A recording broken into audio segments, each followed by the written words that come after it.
ஓஷோ நல்லவரா கெட்டவரா? என் ஃப்ரெண்டு சங்கரன் ஒருத்தர் இருக்கான். அவன் ஒரு மிகப்பெரிய ஓஷோ விஷயரி. சொல்லப்போனால் அவனே ஒரு குட்டி ஓஷோ மாதிரி தான். குறிப்பாக செக்ஸ் மேட்டர்லாம் அவன் பேசுகிற விவரமெல்லாம் நாள் முழுக்க கேட்டுக்கிட்டே இருக்கலாம். அவன் ரூமில் ஒரு 7-8 ஓஷோ புக்கு இருந்துச்சு. நானும் படிக்கலான்னு ஒரு வாட்டி எடுத்தேன். ஒரு 10 பக்கம் படிச்சுட்டு கடுப்பாகி போடான்னு விட்டுட்டேன். அப்போல இருந்தே ஓஷோ எனக்கு தூரம்தான். ஆனால் ஓஷோவை பற்றி பேச ஆரம்பித்தாலே கண்ணில் மின்னல் அடிக்கிற பலரை நான் பார்த்துருக்கேன். அவரை லவ் பண்ணுறது மாதிரி இருக்கும் அவங்க ரியாக்ஷன்.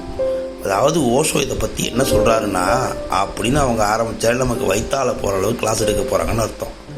40 மொழிகள் அவரோட புத்தகங்கள் மொழிபெயர்க்கப்பட்டிருக்கு. எப்பவும் பெஸ்ட் செல்லர்ஸில் இருக்கிற புத்தகங்களில் ஓஷோவும் ஒன்று. அவரை கடவுளாக பார்க்குறவங்க நிறைய பேர் இருக்காங்கன்னு கேள்விப்பட்டிருக்கேன்.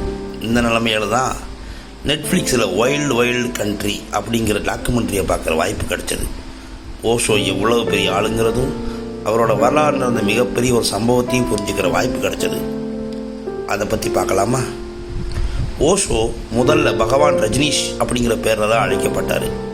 புனேயில் ஆசிரமம் இருந்தது. அவரோட கருத்துக்கள் ஏற்கப்பட்ட பலரும் அவரோட பக்தர்கள் ஆனாங்க. நல்லா கவனிங்க, சீடர்களாக இல்லை பக்தர்களாக ஆனாங்க. ஏன்னா அவங்க ஓஷோவை கடவுளின் அவதாரமாக பார்த்தாங்க. குறிப்பாக இந்தியாவை ஆன்மீக நாடுன்னும் கடவுள் தரிசனம் பெற பல சிறந்த வழிகளில் ஒன்று இந்தியாவில் இருக்குன்னு நம்பின பல ஐரோப்பியர்கள், அமெரிக்கர்கள் ஓஷோவோட கருத்துக்கள் ரொம்ப கவர்ந்தது.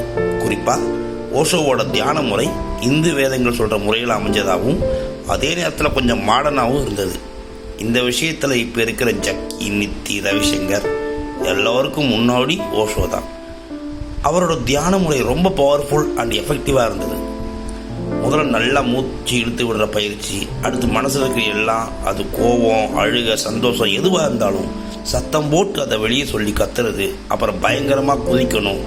எல்லா கவலையும் போயிடுச்சு அப்படிங்கிற நினைப்போடு குதிக்கணும். கடைசியாக அமைதியாக கண்ணை மூடி உட்கார்ந்துருக்கணும். இதுதான் அவரோட தியான முறை. இது ரொம்ப வெற்றிகரமான ஒரு தியான முறையாக இருந்தது. அதுவும் இல்லாமல் செக்ஸ் பற்றின ஓஷோவோட கருத்துக்கள் ரொம்ப வெளிப்படையானவை. செக்ஸில் இருந்து விடுதலை அறிய அதை கொண்டாட பழகணும்னு சொல்கிறாரு. அவரோட ஆசிரமத்தில் செக்ஸ் அருவியாக ஓடிச்சு. தொடர்ந்து நிறைய பேர் வந்ததில் முக்கியமான ஒரு ஆள் தான் ஷீலா. இவங்க வந்த சில நாட்கள்லேயே ஓஷோவோட ரொம்ப அட்டாச் ஆகிட்டாங்க. இவங்க வந்தப்போ ஓஷோவோட பர்சனல் செக்ரட்டரியாக வேற ஒருத்தவங்க இருந்தாங்க. அந்த நேரத்தில் ஓஷோ இந்த ஆசிரமம் வேணாம், நம்ம வேற எங்கேயாவது போய் ஆரம்பிக்கலான்னு சொல்ல அவங்க தேட, ஆனால் எதுவும் சரியாக அமையலை. குறிப்பாக அப்போ இந்திரா காந்தி ஆட்சி இருந்தது. நிறைய அரசியல் பிரச்சனைகள் இருந்ததால் எதுவுமே நடக்கலை.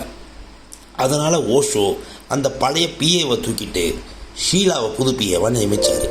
பிஏ பதவினா சும்மா இல்லை, ஓஷோவோட குரலே அவங்க தான். மொத்த ஆசிரமத்தையும் நிர்வாகம் பண்ணுறது, ஓஷோ சொன்ன கருத்துக்களை மேடையில் பேசுகிறதுன்னு எல்லாமே அவங்க தான். அந்த ஷீலா எடுத்த முடிவு தான் அமெரிக்கா போகலாம் அப்படிங்கிறது. இது ஓஷோவையும் அவரோட வாழ்க்கையையும் அவருடைய தியான முறைகளையும்